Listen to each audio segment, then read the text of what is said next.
Austin Reeves at Hachimura naghalimaw sa laro kontra Pelicans.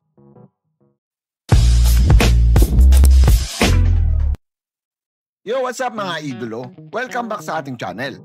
At ngayong araw, isang super intense na laban ang mapapanood natin. Los Angeles Lakers versus New Orleans Pelicans. Luka Doncic, DeAndre Ayton at Austin Reeves para sa Lakers. Trey Murphy, Jeremiah Pierce, Herbert Jones para sa Pelicans. Old superstars versus rising stars. Sino ang mas malakas ngayong araw? Tara simulan na natin ang recap. Tip-off pa lang ang bilis ng pace. Lakers start strong, Luka attacking downhill, Ayton dominating sa paint. DeAndre Ayton opened the scoring with a nice pass sa corner 3 points. Tapos sunod agad si Luka Doncic, gandang behind the back pass para kay Smart.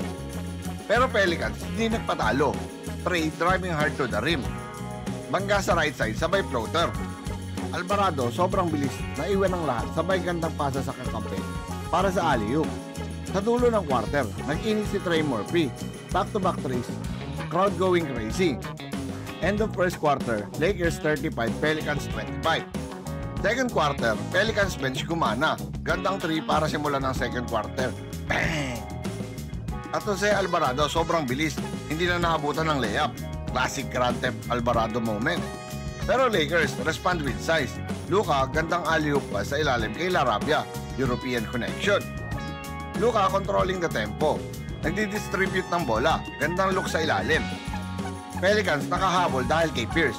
3-pointer, floater, step back jumper. Hitting up big time. Halftime score, Lakers 65, Pelicans 52. Neck and neck ang laban.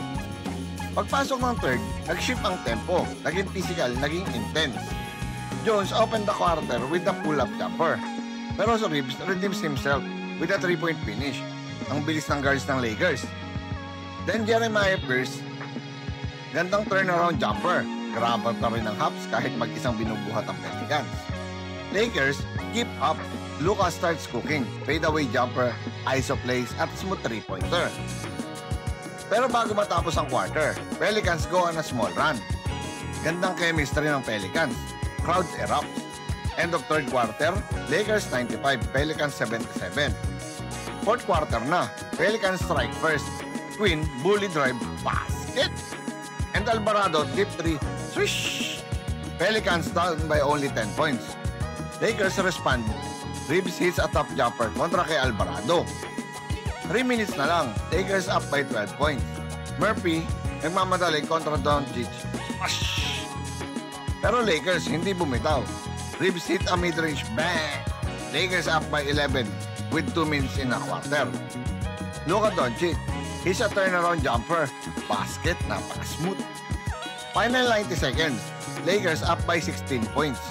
Reeves to Hachimura, boom! Pelicans try to answer kaso sobrang laki na ng lamang ng Lakers. Final score, Lakers 118, Pelicans 104. Grabe mga idolo, what a game! Lakers played like a veteran. Steady, composed, clutch. Austin Reeves showed why he's elite. Luka with playmaking and control. Hachimura with rebounding. Pelicans naman, strong showing from Pierce, Trey Murphy, and Herbert Jones. Pero kinulang sa huli.